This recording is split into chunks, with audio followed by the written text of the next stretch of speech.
Last year I made a couple of videos about United Wholesale Mortgage and Rocket Mortgage starting to offer 1% down mortgages, and then a couple months after that Zillow Mortgages followed suit and started doing the same thing. Well, guess what, guys? We have now made it to 0% down mortgages. Yeah, that's right. Same sort of stuff that got us into big trouble during the last housing crash, but no one cares. You know, all they care about is let's just keep some of the transactions moving, because that's the only way we can stay in business. So we have to lower the barrier to entry so far so that it's now 0% down.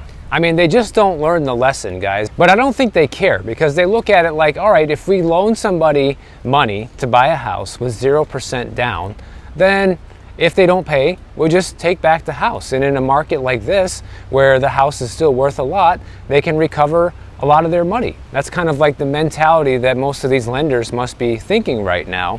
Here's how this works. It kind of works similar to the 1% down program that they had going last year. You get one mortgage for 97% of the home's value. Okay, that's your first mortgage. And then the remaining mortgage, which is the remaining 3%, you get a second mortgage. And that can only be up to $15,000. So in order for this to qualify, the property probably has to be on the lower end of things, which also right away just goes to show you that they're targeting people who cannot afford to really buy a house, guys, because 9 times out of 10, if you're doing 0% down, it's because you don't have the money. There are a couple exceptions. VA is one exception. If you're a veteran of this country, you are entitled to a 0% down mortgage. Even if you make enough money to put down a higher percentage, you don't have to, okay?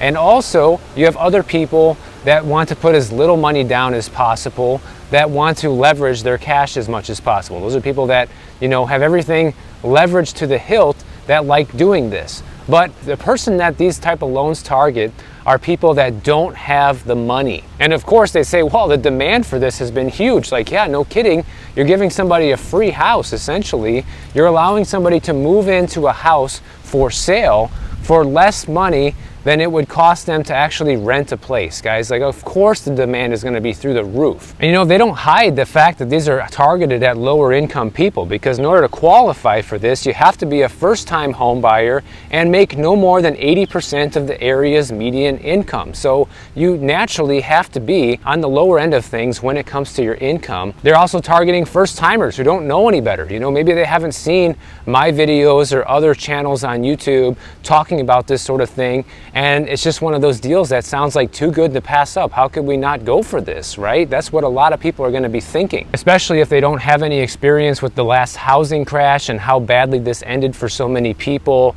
you know, back then, because a lot of these first-time home buyers are young. They don't have that experience. They don't have the knowledge of what happened. Maybe they heard about it a little bit here and there, some stories, but they didn't live it like me and others. And here's the problem, guys, especially right now, where a lot of markets are starting to go negative, is that if you go for one of these 0% down mortgage deals, you instantly begin your journey owning this house underwater on the mortgage, which means you have no equity at all.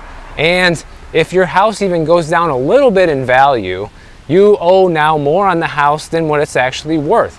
And under these circumstances, heading into a big recession, that is not only possible, but probable. And let's face it, more and more people are losing jobs right now. You're seeing more and more layoffs happen. 2024 has been like the year of layoffs so far. So many businesses going under, so many bankruptcies, so many people cutting staff. And if you need to sell that house in a pinch because you end up being one of those statistics, well, guess what?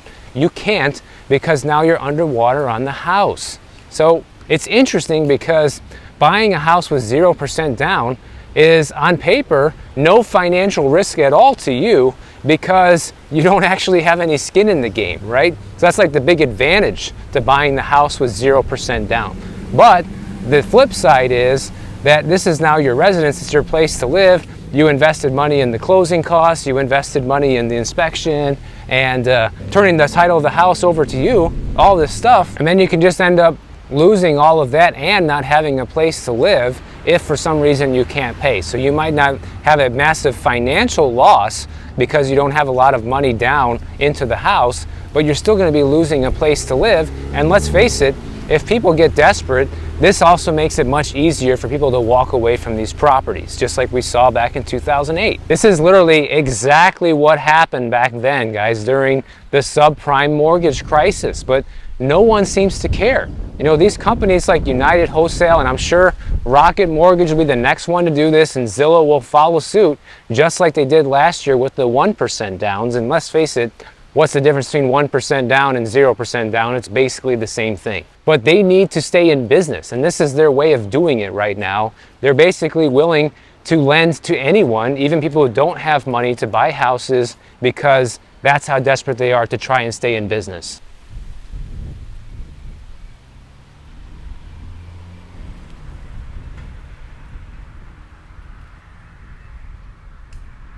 So it seems like these lenders are just setting us up for the subprime mortgage crisis 2.0, and they claim that these people, you know, qualify better than they used to or whatever, and that might be slightly true in the sense that they're not going to just give this to anyone like they did back in the day. It's not necessarily going to be a ninja loan, which is no income, no job. It's not going to be that severe, but it is severe in the sense that there's a lot of people that are teetering on the edge right now, guys. If you can't afford to put any money down on a house, then realistically speaking, you're not in the position to buy one. And if something goes wrong with your life financially, you're not gonna be able to pay. And there's another issue with this 0% down mortgage program. Because you're getting two mortgages, in order to actually refinance the property later on, when supposedly the rates come down to give you a better deal, you would actually need to pay off the second mortgage first before you can refinance. And if you don't have enough money to do that, then you won't be able to refinance, even if there's a good opportunity to do so in the future. Even if you have the money to pay off that second mortgage, guys, the reality is a lot of lenders won't refinance you if you don't have substantial amount of equity. Usually they want to see at least 20%.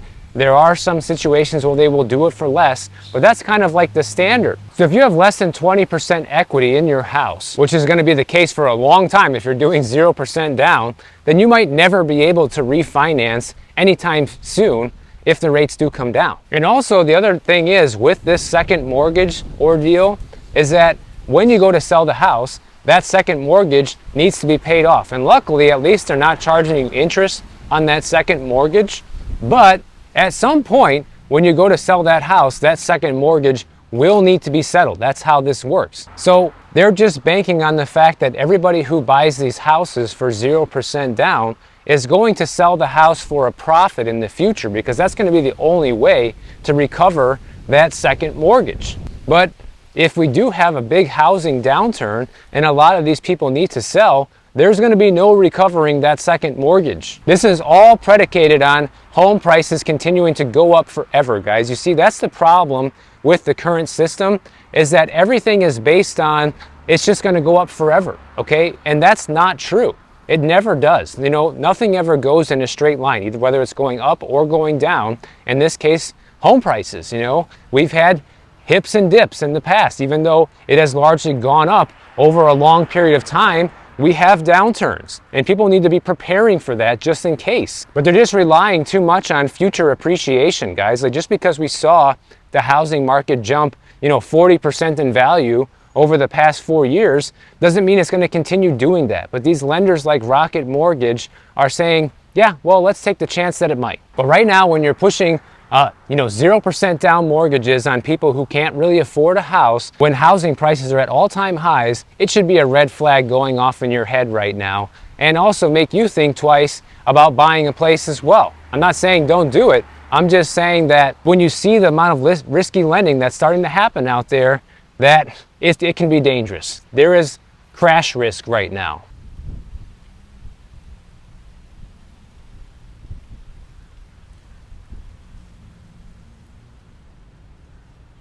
Now, United Wholesale Mortgage is saying, well, we're not worried about it because borrowers still have to go through strict underwriting guidelines, you know? They say, just look at all the people who are renting right now who wish they could buy a house, but coming up with $10,000 or a $15,000 down payment eliminates that possibility. Well, okay, guys, just to get into a rental, right? If you're buying the average price house right now, your mortgage payment is going to be about $2,700 a month, give or take, all right? So that times 3 is what it would cost to get into a rental. And then you're gonna have other expenses like application fees, maybe moving expenses. Let's round up to $3,000 a month.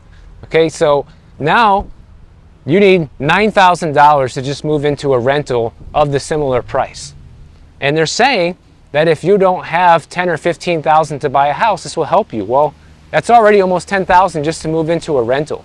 So once again, what they're really saying is you can't even afford a place to live if you qualify for this. If you're somebody who needs this, then you can't even afford your bills. Yet I don't see what these underwriters are going to be doing so differently than before, like they're saying, because they're giving somebody a loan. It's a requirement, actually, you make less than 80% of the area's median income. So they want you to be low income, and you must be a first-time home buyer. Those are all things that kind of work against you in this scenario. And let's face it, guys, somebody who's in this position in life right now, first-time home buyer, lower than the median monthly income, if things take a turn for the worse right now, like it's already starting to in this economy, who do you think is going to be let go first? Who do you think is going to be strapped for cash first? Somebody that had the money to put a 20% down payment and still has cash in the bank, or somebody that didn't have any money for a down payment and can't even afford groceries this week? I mean, it's not rocket science. And I already kind of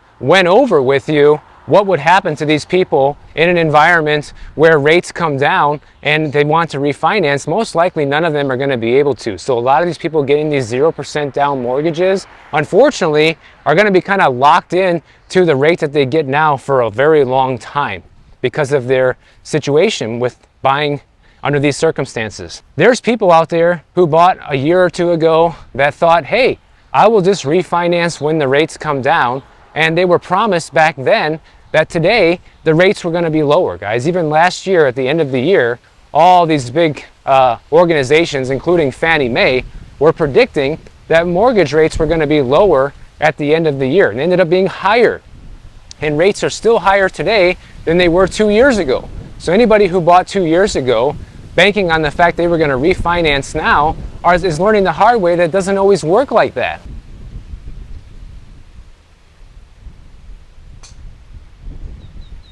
So this story talks to a couple that bought a house in fall of 2022. Pretty awful timing, especially when we're just talking about prices in the market.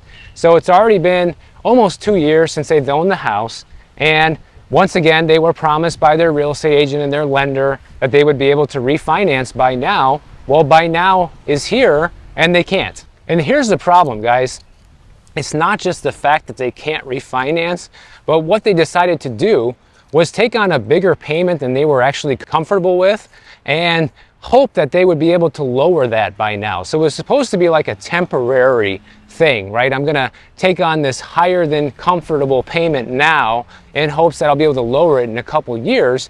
And now that that's not the case, they're gonna have to live with this higher payment. And it's why I tell everybody that if you're gonna buy a house right now or whenever in the future, you need to be able to afford the payment today, at today's rates and today's prices. If you're banking on the future of those dynamics and those figures to change, then you're doing it wrong. So what people are having to resort to is, no surprise, they have to take on a second job. They have to take on more hours at work. They need to do something in order to make up for, this extra money that they need to have now. And others are just gonna have to resort to selling the house because they bit off more than they could chew. And now those people are going to be compounded with a second problem, because the housing market in many places basically peaked in June of 2022.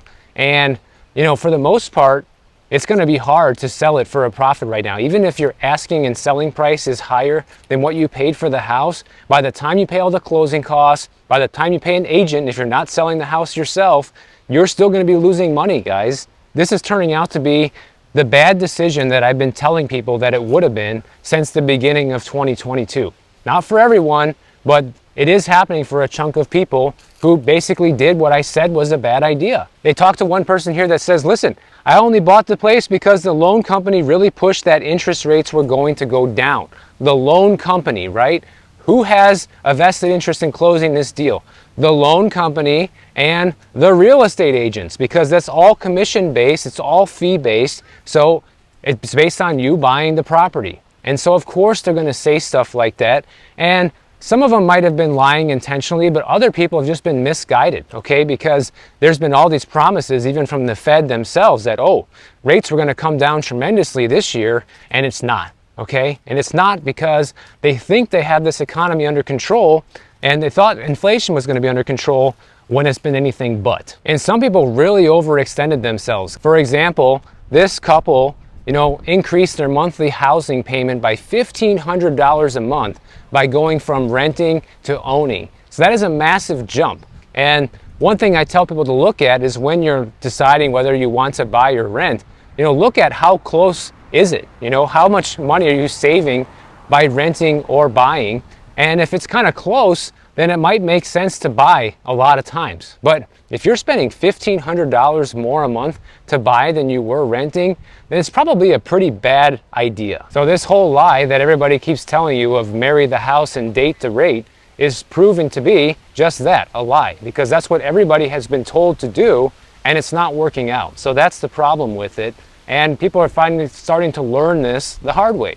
And that's the only way for some people. They just don't want to listen to people like me or anybody else. They just say, oh, you're a doomer, and you're just reporting nothing but bad news here. Well, this is true news. This is what's happening to real people who bought in 2022 thinking they could refinance today in 2024. And let's not forget, guys, even if you are in a position to refinance, that's not free, okay? It costs thousands of dollars to refinance. You have loan fees, you have closing costs, you have different things you have to pay in order to do a refinance. So it's not free to do this. And these mortgage rate predictions are getting pushed further and further out into the future, right? According to the Mortgage Bankers Association, they're now saying that rates aren't going to come down to 6% until the end of 2025. So it's still hovering at a little over 7 right now. And that's at least a year and a half longer of rates only coming down by 1%, guys, by then. And that's if we're lucky. Versus the contrast was they were saying by last year, at the end of 2023, that rates were already going to be down to 5.5 or 5.25. That's how wrong these mortgage rate predictions were. And now real people's lives are getting screwed up because of it. And here's the other problem that most people don't think about. Let's say everything goes perfect and the rates come down and you're able to refinance and you're not going to get charged too much to refinance. Well, if something else happens and your credit score goes down or something else changes, your income changes, you may no longer qualify for that refinance, or maybe they will charge you a higher rate anyways because your credit's not as good or because your debt to income ratio isn't as good as it was when you actually got the first initial loan. There's a lot of moving parts to this that people don't think about until it's too late. Now there's a quick update here with the whole NAR lawsuit. I just got this email from the Florida realtors. I'll put it up on the screen so you guys can read it along with me. I'm not going to read the whole thing to you, but I'll read a couple highlights here. And one of them is that the NAR recently announced important information regarding the practice changes required for NAR members under the settlement agreement aimed to end litigation of claims brought on behalf of home sellers related to broker commissions. NAR has delayed the implementation deadline for practice changes required under the settlement from July to August 17th. So they're delaying this like about a month and a half now to make all these new changes go into effect. Not really a surprise, because once things get down to the wire, that's what they do. They always delay things, and I think we might see something similar happen with all the condo problems we're having here in Florida. We'll see. But they say here that the legal team has been working hard to develop the products and tools needed to assist members in their daily transactions. With the extended implementation came new information from NAR that is essential for finalizing the new forms. Because remember, now if you're going to work with a real estate agent on the buyer side or the seller side, doesn't matter, you need to sign an agreement, okay? So they're working on finalizing these agreements right now to where they make the most sense and spell out all the possible scenarios for compensation, most likely. So this change is coming, guys. And I know I've heard a lot of people say, I'll just do it myself. Well, go ahead. I have no problem with you doing it yourself, but just realize that so many people rely on real estate agents, and now no matter which side of the table you're on, you're gonna have to commit to somebody most likely. So just understand that this change is coming, And if you want to work with a realtor moving forward, starting in the middle of August, you're going to be required to sign one of these exclusive agreement forms. And it's funny because at a time when real estate agents are quitting left and right, the local realtor association here in Miami thought it was a good idea to raise dues this year, guys. Like, I almost fell off my chair when I saw the initial increase here. Check this out. When I first looked at this, it says they wanted $930 for MLS dues this year. And to put into context, here is a screenshot of all of my previous years that I paid for MLS dues. Still expensive, but not $930. You know, last year was $755, $742, $694, and then it actually went down for a couple of years, which was pretty lucky.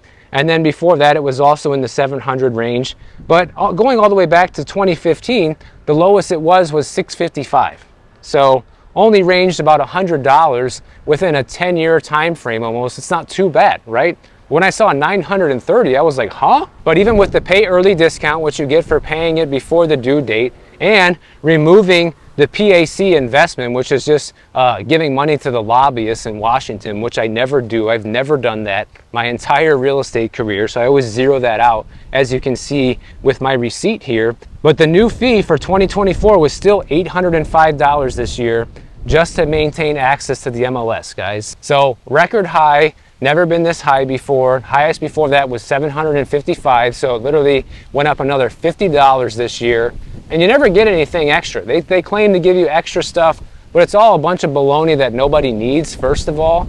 And the other thing is, I don't even really need to have this anymore, but I'm paying for it anyways, just for the videos. Just like when I'm out here and I see houses and stuff, I can look up extra information that I wouldn't be able to easily access without having access to the MLS. Otherwise, I would just let this go and not pay for it anymore. But I think it's worth it for you guys to just give you the best information I can when I'm out here on these walks and showing some of these crazy houses for sale. So if you guys enjoyed this video, make sure you subscribe to the channel. And if you don't want to wait for my next video to come out, check out this one on the screen right over here, and I'll see you in the next one.